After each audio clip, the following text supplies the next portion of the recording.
Welcome to an hour of HealthMade Radio. HealthMade is a community for natural health seekers where we educate people about common health conditions and share extensive research on the most effective natural health treatments and promote legislation that protects our health freedoms. A core concept belief is in the innate intelligence and healing power of the body, and if properly supported spiritually, emotionally, and nutritionally, it can find its way back to health. HealthMade Radio will bring information from integrative health experts throughout the world. Check us out at healthmade.co. Health is what you make it. I'm Dr. Michael Karlfeldt, and I will be your host. Today's guest is Dr. Boyd Haley. Dr. Boyd Haley is former chairman of Department of Chemistry at the University of Kentucky. Over the last 2 decades, he has lectured throughout the world and testified before Congressional oversight committees and the Institute of Medicine regarding various aspects of Mercury Toxicity and Neurological diseases. An NIH postdoctoral scholar in the Department of Physiology at Yale University Medical School from 1971 to 1974. In the past 17 years, Dr. Haley has emphasized studies on the biochemistry of Alzheimer's disease. His research in the biochemical aberrances in Alzheimer's disease also led to his identifying mercury toxicity as a major factor in this disease. He was one of the first to propose that the organic mercury preservatives, Thimerosal, in infant vaccines was the most likely toxic agent involved in Gulf War syndrome and autism-related disorders. Dr. Haley, it's truly an honor to have you on the show because I know that you are probably the strongest crying voice out internationally in regards to what mercury has done to us and how it's impacting us, but not only mercury, but other toxic metals and what it's doing to us today. Well, thank you. It's a pleasure here. Wonderful. So tell me a little bit about what brought you into this world, because you're a traditional chemist, and it's to start to get into this area that is not a very popular area. I know if you want to be a researcher, what made you feel such a strong urge to research this? Well, I really didn't have a strong urge to do work in mercury toxicity. It looked to me like a very low level, like, not what I wanted to be doing. But I developed and invented a series of compounds that could be used to diagnose the changes in the energy flow by the energy-utilizing enzymes in the body. In other words, I made what was called nucleotide photoaffinity probes, and that, while it sounds wild, was funded by NIH for about 25 straight years. And that's because we solved a major problem that exists at that time in what I call the IV tower biochemistry area, where we could go and tell you not only which enzymes in the body bound ATP, but where it bound it on the enzyme in the active site. You could identify the active site peptides using our compound, and it's called nucleotide photoaffinity labeling, and it made the NIH highlights of the year one time because they said that we just don't know what else can be done, but this is going to solve a lot of problems, and it did. I mean, I had a great time. I have no regrets about my career in the IV tower type thing. I was doing what I thought was meant to be done, and was well funded, had good graduate students, everything was going well for me. But then I had a graduate student who transferred from the University of Wyoming, where I was located part of the time, for at least 11 years, to the University of Kentucky and finished her PhD while at Kentucky. And then she took a postdoc in the Aging Center under Bill Marksberry, Dr. Bill Marksberry, who was an Alzheimer's expert on diagnosis and things like that, and had some interest in the chemistry and definitely understood it. And anyway, she would come back to our laboratory like graduate students are and talk with her friends and myself, and she would tell us about the Alzheimer's problem. And I said, well, and what our compound did to get everybody back refocused on the biochemistry is you could take and what I was working on at that time was taking normal tissue near a tumor, a developing tumor, where the tissue had developed into a tumor, and showing the difference in the ATP and GTP binding proteins that occurred as a normal tissue developed into a cancer tissue. And that was working out very well for us. And she came back and she brought in, she says, nobody knows what causes Alzheimer's disease. And I said, well, let we apply and she wanted to apply our technology to it as well as I did after I listened to her. And I knew nothing about Alzheimer's at that time. And so what we did is we grew up an agreement with the Aging Center to supply me with normal brain tissue and Alzheimer's brain tissue, plus tissue from other neurological diseases such as Pick's disease. And so we started doing an analysis. And, what we did, labeling it with ATP and GTP probes and cyclic AMP probes and everything, and it was obvious that there were tremendous differences in the nucleotide binding proteins with Alzheimer's disease versus all the other neurological illnesses. I mean, it was incredibly easy to do. I mean, like the major protein in the brain is called tubulin, and it's the protein that makes microtubulin and helps hold neurons in their proper shape and helps them grow in the right direction to connect to other neurons.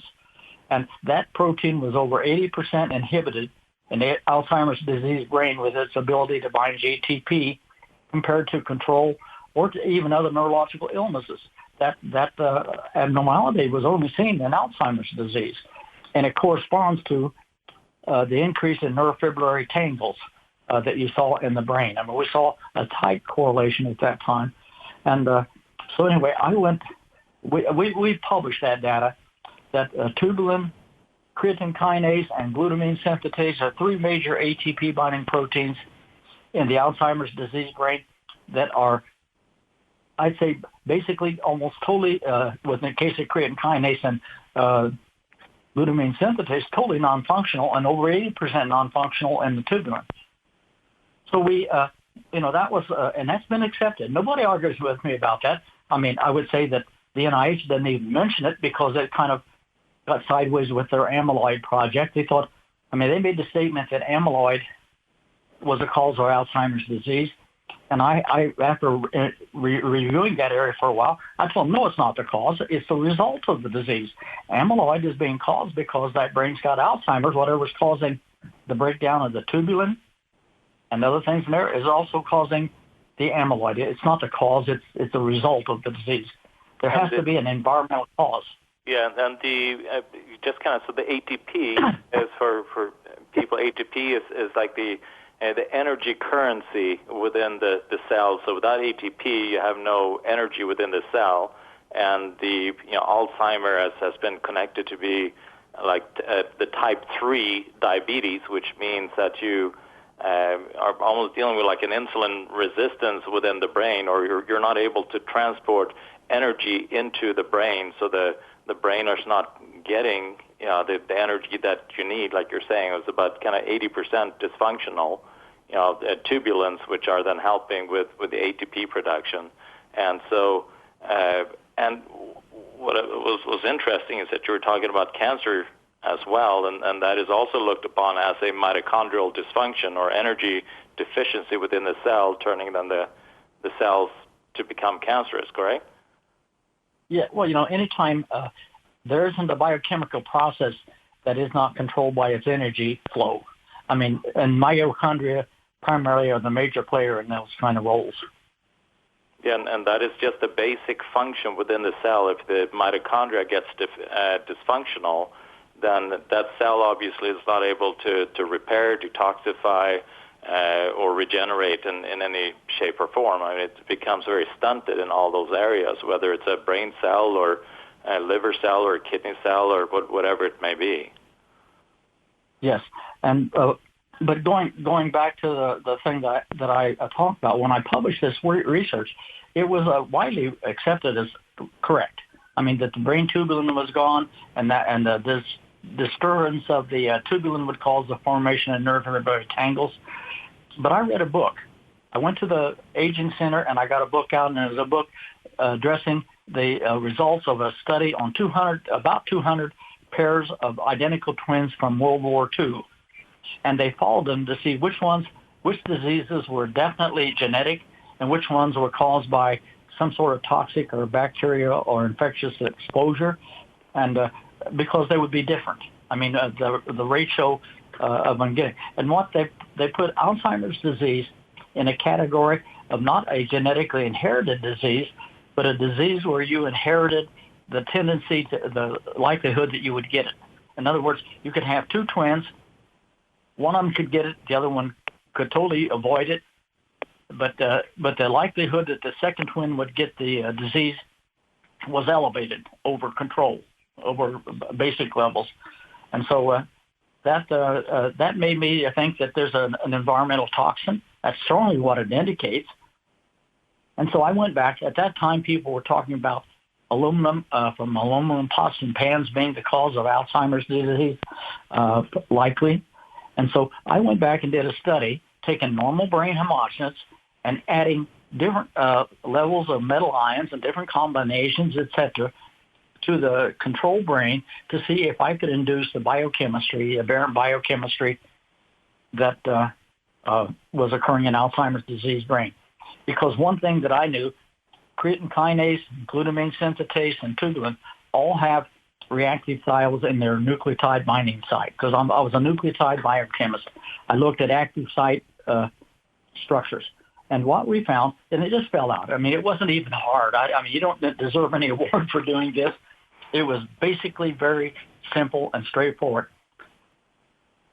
Mercury and only mercury. The other metal ions wouldn't do it at the levels that we had them in that you would find them in the brain. But mercury at incredibly low concentrations would specifically take out the same enzymes, their ability to bind nucleotides that you found in Alzheimer's disease. Basically tubulin, creatine kinase, and glutamine synthetase, plus others I didn't have time to identify.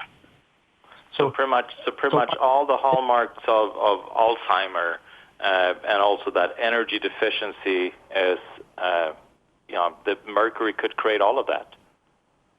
Yes, but I don't want to take all the credit because after I did that, it was a shocking result because my friends all thought I would be famous and rich, fund-wise, getting funding. But the kickback that came from NIH was not at all pleasant. They did not want to see any more data like that, and they, after 25 years of funding, they started turning my grants down. Not for reasons that I couldn't do what I said I did.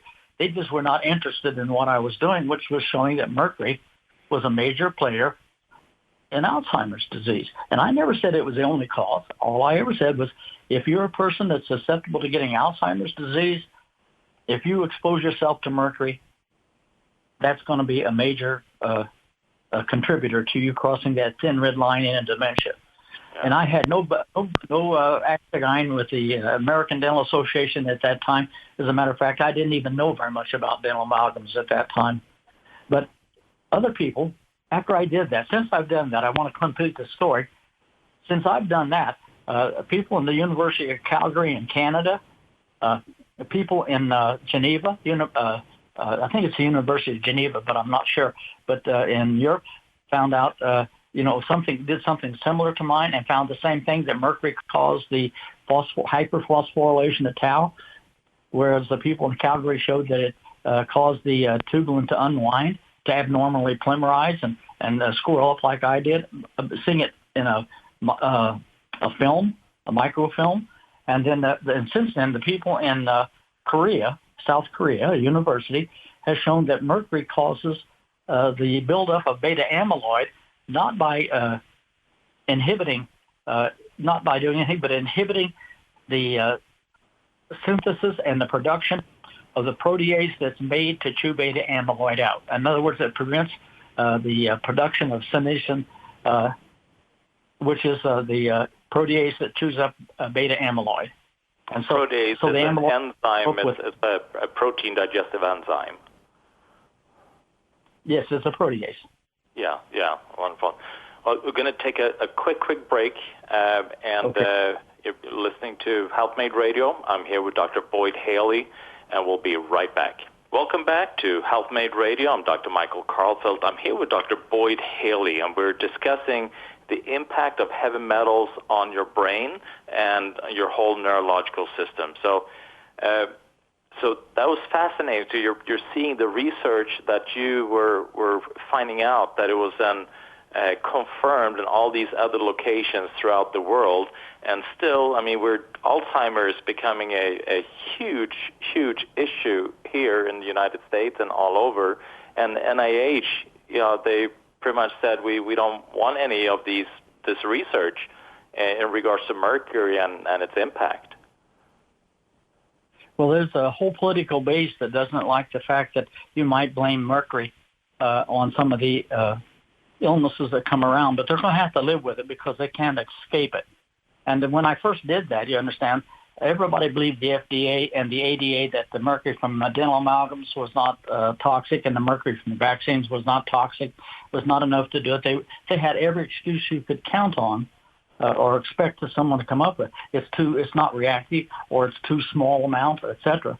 But since then, the United Nations Environmental Program has passed what's called the Minamata Agreement, and this is based on an occurrence in Minamata Bay, Japan, where they poisoned thousands, if not tens of thousands, of people with mercury coming from a factory into an estuary, and then the citizens ate the fish in that estuary in the sea and near it, and developed a disease which is called Minamata Bay disease, which was shaking and nervousness and prematurely born children with all kinds of deformities, etc.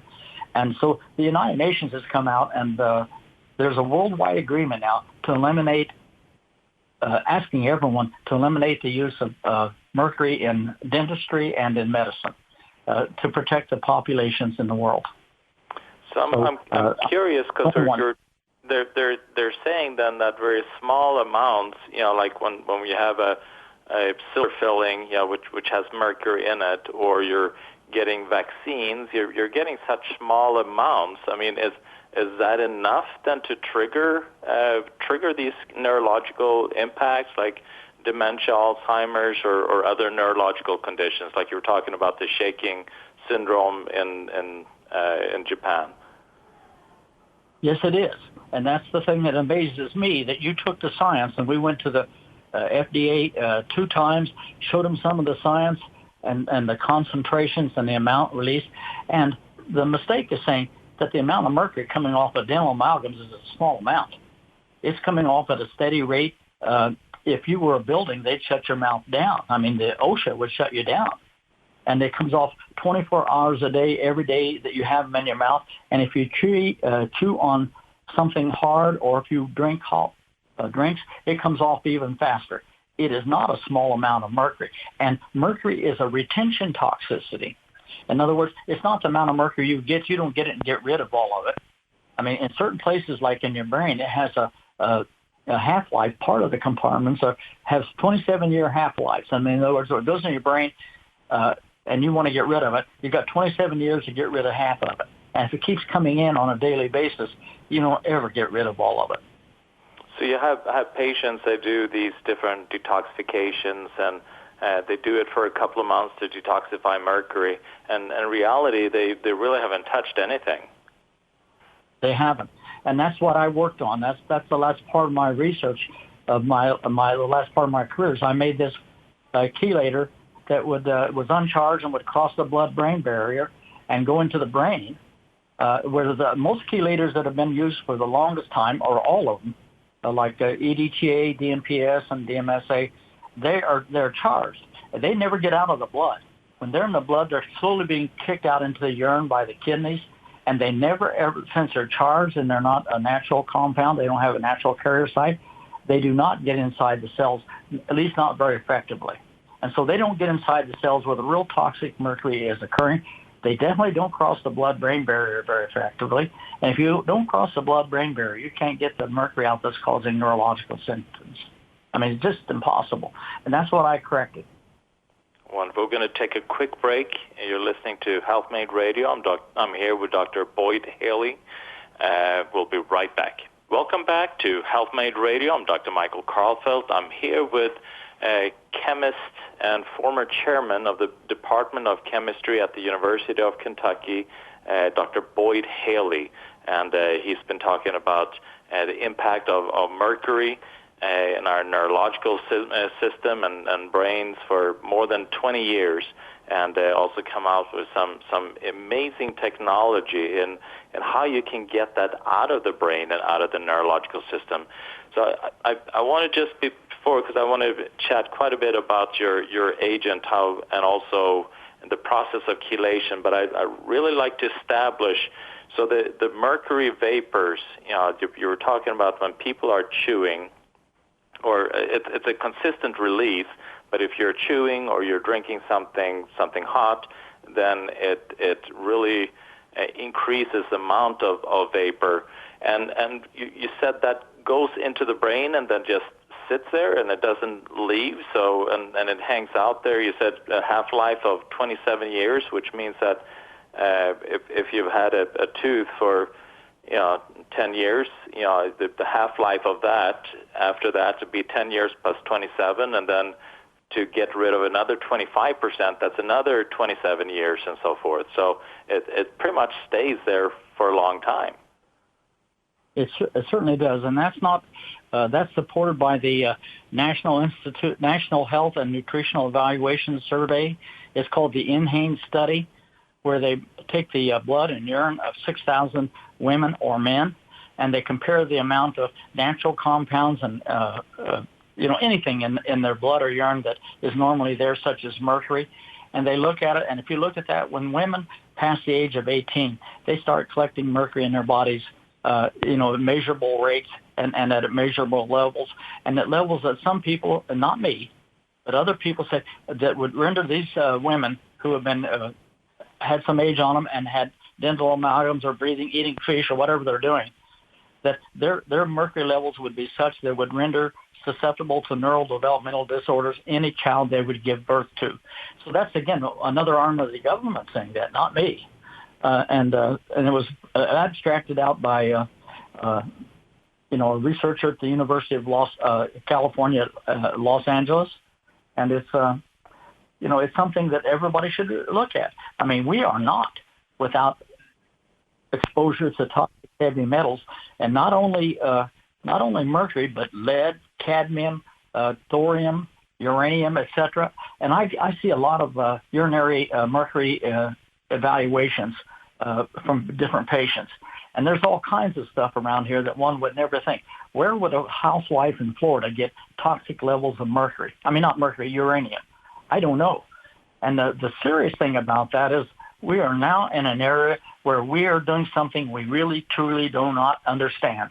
And, for example, in 1974, there was a publication out where it talked about the synergistic effects of exposure to lead and mercury together. And what they did is they made, I'll summarize the critical experiment.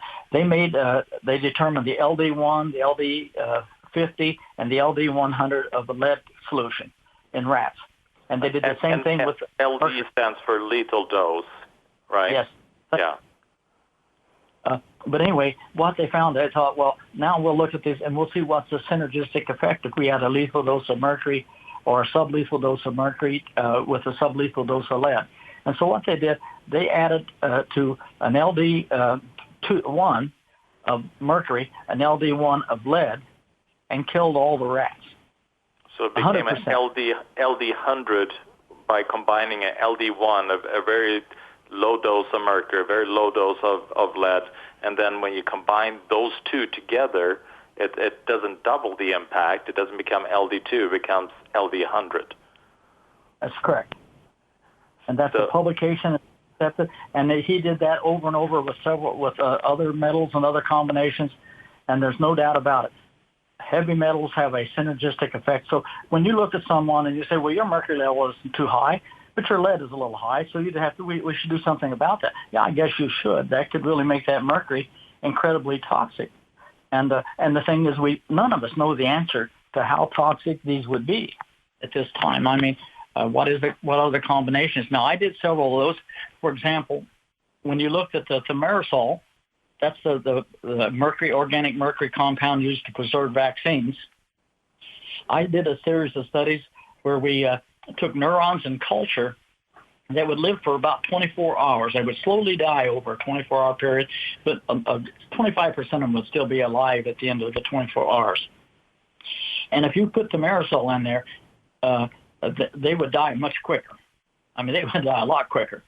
And so then you could look at Thimerosal, and so I brought that way back to a very, very low concentration, 50 nanomolar, if anybody's wondering. That's 50 times 10 to the minus 9th molar. And then what I could do then is, as these were dying over a long period of time, I could see the effect of adding other metals like aluminum to the Thimerosal, and see if Thimerosal with along the mercury in the vaccine and aluminum would be a combination. And it was. I mean, aluminum increased the death rate in the presence of Thimerosal by about 10-fold. I mean, it was just dramatic. But the most dramatic thing was if I treated those neurons in culture with hormones, treat them with the estrogen, and the rate of the cell neuron death slowed down. I mean, the female hormone was kind of protective. But the most critical thing we saw when we put in testosterone, which is the male hormone, they were all dead within 3 hours. I mean, that's the first time I checked them, and they were all dead. I mean, so the Thimerosal dramatically enhanced the production of neuron death with Thimerosal. So if we draw a conclusion, I mean, right now we're having such a rise in autistic children, and you're looking at the majority of them being then mostly male. So this would then correlate with what you're saying, and in regard to then vaccine having then an impact, and also then obviously silver fillings, but then the testosterone then in males really potentiates that. Yes, and when I was looking up support for that, because when I found that, I was really very surprised, but I found the thing by Baron Cohen, a researcher in London. And what he had done is he had looked at the amniotic fluid of mothers that give birth to autistic children, comparing it to the mothers that gave birth to normal children. And he was looking for factors in the amniotic fluid that might make the children more susceptible to becoming autistic. And he didn't find anything. But what he did find was that the mothers that gave birth to autistic children were the ones that had the highest testosterone levels in their amniotic fluid. Oh, fascinating. That's absolutely fascinating. So I mean, they've been working hard on getting, or maybe they haven't been working that hard, to get rid of mercury in childhood vaccines. I mean, is there any mercury still left in the childhood vaccines? Well, I testified twice in front of the Institute of Medicine and told them that if there was something in vaccines that caused autism, it would be the Thimerosal, the organic mercury. Yeah. And the reason I did, this is a key story, and everybody, a lot of your older listeners will know about merthiolate and mercurochrome. That used to be a topical antiseptic you put on a cut if you were a farm kid and you ran into a nail. Well, in 1974, and they started it, but in 1977 they published it, and this is from a Toronto area hospital. They were doing treating children with umbilical cord infections, onphocelesis, and they were painting the area around their umbilical cord with mercurochrome. And they had a disaster. 10 of 13 babies they treated died, mysteriously died, and they didn't know why. And 2 of them ended up with neurological illnesses and not very healthy. And so what they did is they went for a long period of time, and I don't know exactly how long, not knowing what was on. And then someone told them, well, you're putting Thimerosal on them, that has the mercury in it. Why don't you check them and see if they got any mercury in their organs? And what was the surprising result is that the infants, the ethyl mercury would break off of the Thimerosal in the infants and go through the skin, collect in the organs, and the babies had no mechanism of excreting that ethyl mercury. No. And so they built it up, and they all died of Mercury Toxicity. That's a publication that people really should read. And now the Einsteins at the CDC making their vaccine program decided, well, it would be a good idea in 1988 to used thimerosal to preserve the vaccine that they decided they were going to give to all children, mandated on the day of birth. And I did testing on those vaccines. They are incredibly toxic with regard to the fact that the thimerosal is very active and still capable of inhibiting, just like the mercury we add to brains. And as a matter of fact, that was the test system I used. I added the different vaccines, small amounts. We're talking microliters to brain homogeneous. And if you had thimerosal in those vaccines, they were tremendously much more toxic and able to block the activity of the brain proteins that were in the samples. So, and also going then with, because they haven't gotten rid of thimerosal in the flu vaccines, right? And we have our elderly population, to so-called protect their immune system. They are then urged to get flu vaccine every year, and here we're dealing with all the Alzheimer patients or people at risk for dementia and Alzheimer's. So we're continually then feeding them every year with a little bit of mercury to really promote that process. Yes, and I think this is something that your audience should be aware of. The rule is you can. They said we took the mercury out of vaccines. No, they made vaccines without mercury to the people that were smart enough to ask for it. There is no law against giving DPT with thimerosal as a preservative to an infant in the United States. They didn't make any laws. They didn't pass out any regulations saying don't do this. And you have to look at, and I think if you're a child of poor parents and you're being in some sort of welfare treatment or a place where you're getting government aid, you may get the cheaper vaccine which has the thimerosal in it. And I don't know that for a fact. I don't. The vaccine companies don't talk to me at all. I wonder why. But I know there's nothing against the law. If you went and had your child vaccinated and that child was vaccinated with the thimerosal-containing vaccine and he got sick, you would have no legal recourse to sue the doctor or the people who did it, or the manufacturers. And there's no law against putting thimerosal in an infant vaccine. It's just that they say, we recommend you don't do it. So you really have to do your due diligence. I mean, if you think that vaccines are beneficial, you do have to do your due diligence to make sure that it does not have thimerosal in it, but obviously it will still have aluminum in it. Yes, and the aluminum is toxic in its own right. I mean, aluminum is not in the category with mercury, but aluminum, if you get it often enough and long enough, can cause major problems. Yeah, we're going to take a quick break. You're listening to Health Made Radio. I'm Dr. Michael Karlfeldt. I'm here with Dr. Boyd Haley. We'll be right back. Welcome back to Health Made Radio. I'm Dr. Michael Karlfeldt. I'm here with Dr. Boyd Haley, and we're discussing the impact of heavy metals on your brain, your nervous system. So, Dr. Haley, tell me a little bit about aluminum. I mean, what kind of impact does it have on an individual? Well, I don't see that. There's a lot of publications at the site where aluminum can cause toxicity, but it is nothing except the fact that it can exacerbate toxicity of other metals. I mean, I don't consider aluminum a major problem, although it could be, but I haven't studied it, so I'm very reluctant to go at it, and from what I've seen, I mean, like when we took the neurons in culture and added aluminum to them without the thimerosal, it wasn't toxic at all. It didn't kill those neurons, nothing like mercury did. But when you put in the thimerosal, they started dying immediately. So there's a and the combination of the two, then both. So you don't need a lot of thimerosal if you have aluminum in combination with it, but it's that combination that becomes key. That would be a reasonable summation of what we saw. Yes. Yeah, and so and obviously we've been exposed to these heavy metals for such a long time, and we every child. I mean, when I was growing up, and probably you're growing up as well. I mean, we're walking out with silver fillings. So and then when our generation, your generation.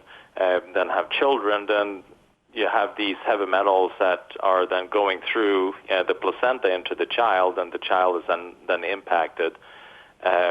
So how does an individual then get rid of these heavy metals? You've been talking about chelators that's commonly used, like DMPS, DMSA, EDTA, and you were mentioning that they really don't go into the cell. They really don't pass through the blood-brain barrier nor pass through the membrane of the cell, which is a kind of a bilayer fatty type of substance, and so it can't really get into the mitochondria and clean out the heavy metals that are creating dysfunction then within the mitochondria.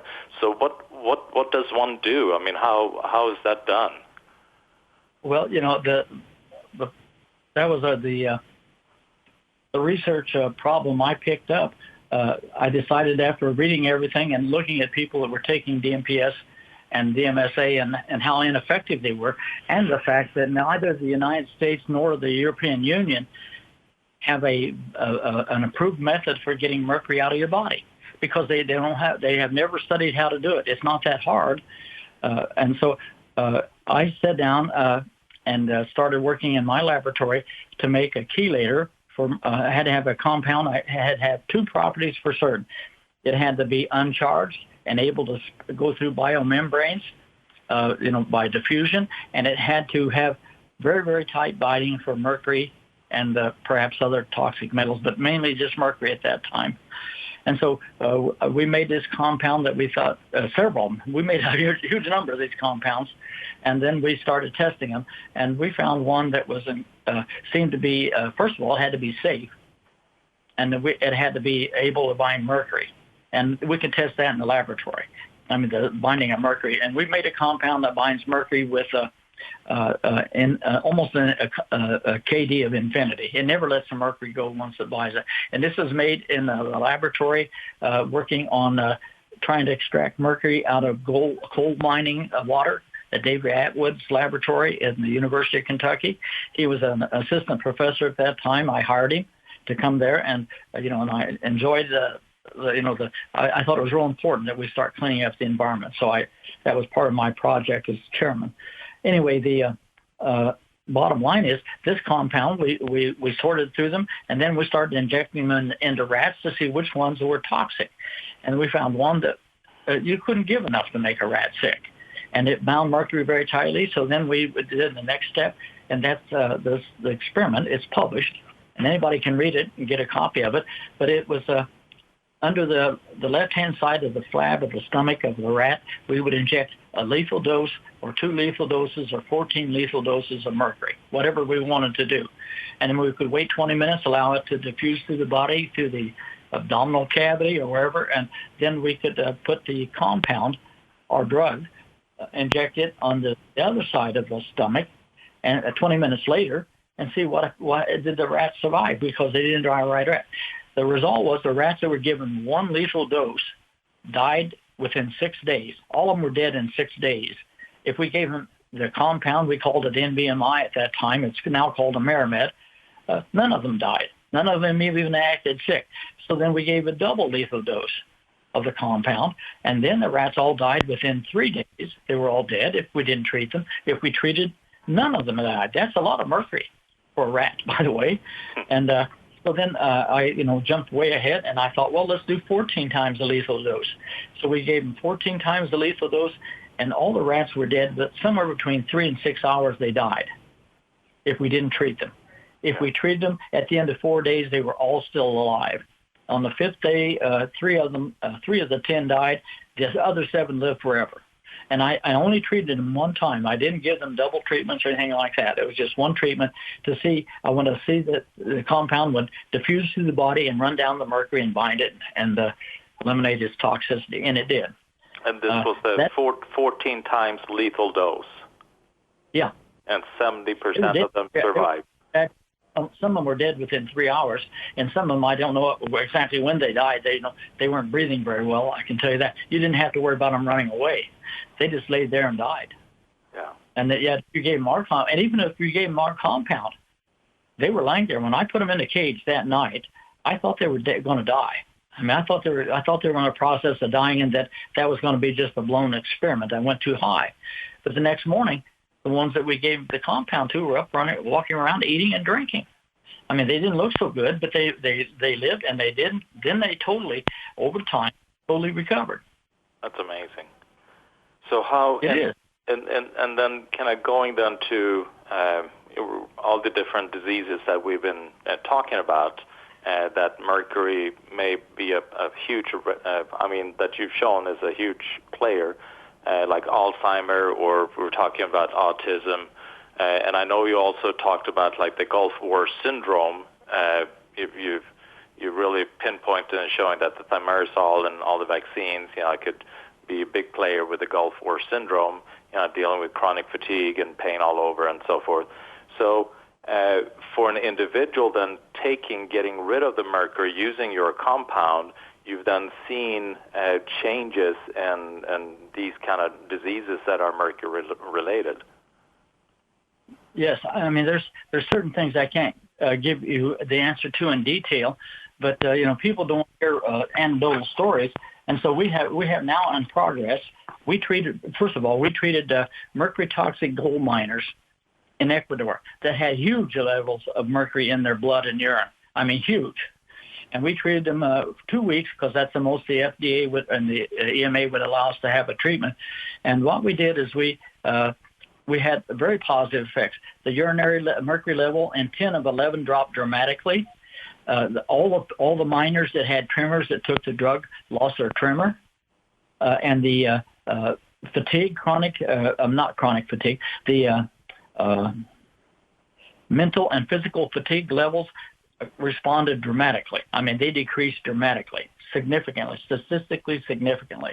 And so we did that, when we looked at the adverse effects, like headaches, stomach aches, all kinds of illnesses you might have, adverse effects, the adverse effects that we found total in the placebo were about 3 times the adverse effects we found in the MBMI-treated patients. I mean, so it was helping them. They were getting adverse effects as the placebo group because these people also took the compound and went back to work breathing mercury. The mercury level in this town in Ecuador is around 50 parts per million, and some of them were burning gold. I mean, you've seen the pictures, I'm sure, where they're taking the ore home, rinsing it with mercury, taking the mercury and volatilizing it off with a blowtorch or over a campfire, or the kitchen stove. I don't know which, but there was a lot of these people had just amazing levels of mercury vapor in their bodies, or mercury total. And then we are now doing two studies in Eastern Europe, one on thalassemia, which is an iron overload disease. And it's similar to sickle cell anemia in that there's a genetic abnormality in the hemoglobin that's being made.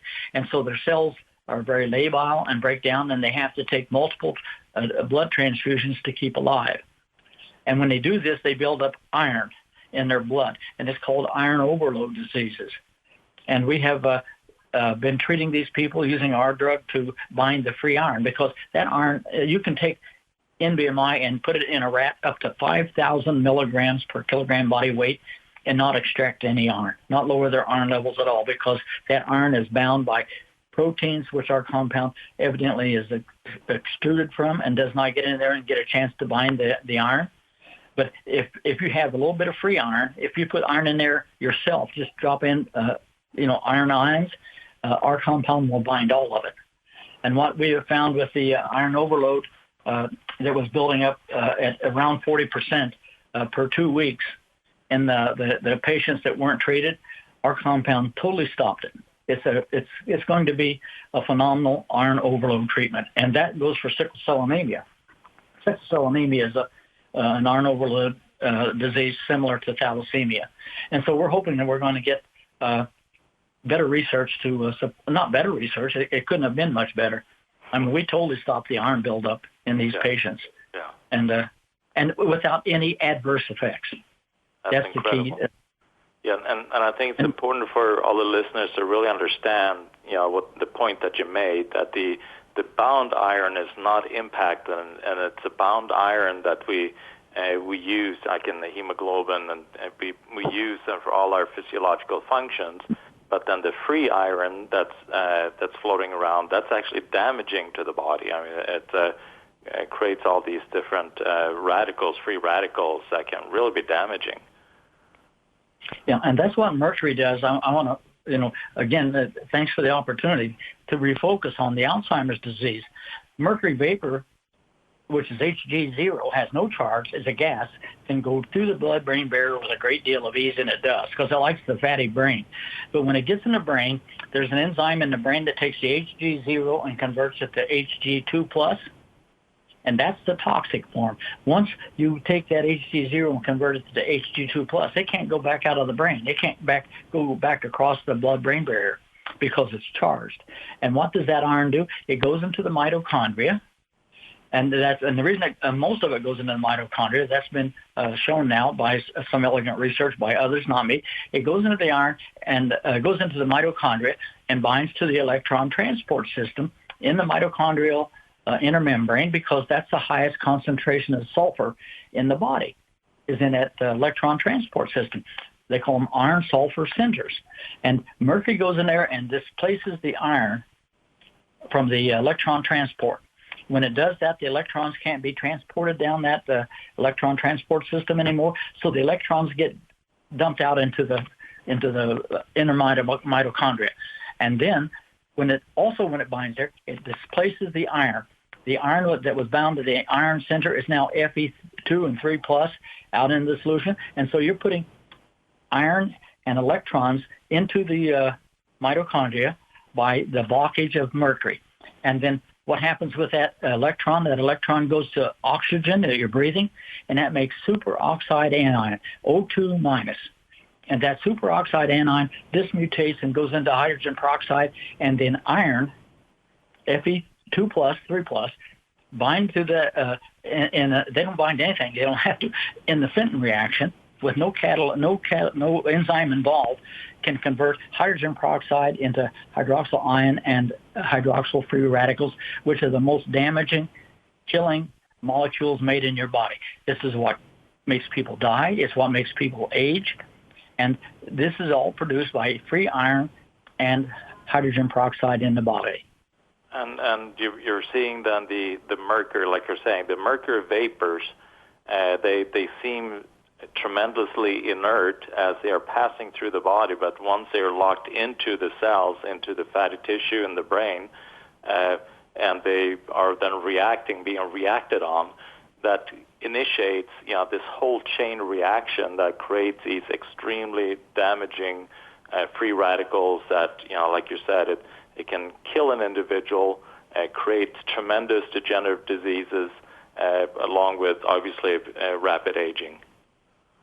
Yeah, arthritis, sore joints, you name it. Oxidative stress is one of the major issues in the body. And so the good thing about this find, even though it sounds bad, is that if you, and I always tell people, go to Google, type in your favorite disease or any disease you want, and after that type dash oxidative stress. You'll see that almost every disease that exists is accompanied as a major symptom of oxidative stress. And it's the oxidative stress that's doing the damage. The name of the disease and what's happening, like it could be a pesticide or a molecule like bleomycin. They can bind to things, but they kill you by inducing oxidative stress, because a few molecules of that just couldn't do the damage that it does. And so the nice thing is, if you have oxidative stress, that tells me that you have some unbound iron in your body. And that can be treated with our compound, and maybe other compounds too. I'm not trying to say I'm the only one that has something to, but if you can get something to bind iron and render it non-toxic, then and it can cross the biomembrane, then you have something to treat the bulk of all diseases we know about. Yeah, that's amazing. And so the compound that you created and that you found, it not only mercury, but said iron, but I would assume also other heavy metals as well. Yes, that is the beauty in the design of the molecule that I like, is that to have the folks out there understand, it's like you have two arms and your hands are the sulfur groups, your elbows are two nitrogens, and they can move around just like your arms and your elbows can move. So our compound can adjust to what's called the coordination chemistry of any metal that comes up there that has attraction, especially if it has attraction for sulfur. And all the toxic metals like arsenic, lead, cadmium, mercury, iron, etc., all of them have high affinity for sulfur. And so we can chelate and render totally non-toxic. And they end up in an inner complex. I mean, even before the compound leaves the body, it binds that toxic metal and renders it non-toxic. Yeah, and what's interesting, like you mentioned, the DMPS, DMSA, they have those arms as well, but their ability to reach out is very limited, so they have a hard time to grab some of these bigger heavy metals. Yeah, a DMPS and DMSA are not true chelators. There is not enough room between the two sulfurs on adjacent carbons to slip in a mercury atom. I mean, there just isn't. And if you look at the structure of mercury DMPS complexes, they're sandwich complex. There'll be two DMPS molecules coupled to one mercury, one on each side, and they're held there with single bonds, and that allows them to exchange, and that is dramatically weakens their affinity state versus a true chelator. Yeah. I mean, our compound would take mercury away from DMPS and DMSA like a shot. There would be no comparison. Yeah, wonderful. Well, Dr. Haley, it's been such an honor to have you on the show, and I'm truly grateful for the efforts and the knowledge that you bring out, and how you're really fighting this fight hard, because we are seeing such a increase in these different neurological and inflammatory conditions, and to have them solutions, to have understanding and solutions as to why this is taking place. I really appreciate everything you're doing in that area. Well, thank you very much. But you see, I look at myself like I'm a tool maker.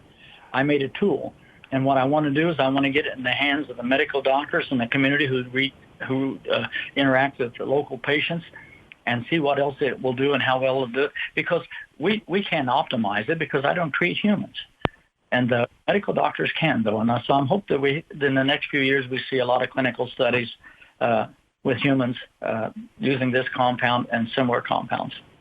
So thank you very much for inviting me, and I appreciate your attention. Truly my honor. That is it for today. You're listening to HealthMade Radio. Remember, check us out at healthmade.co.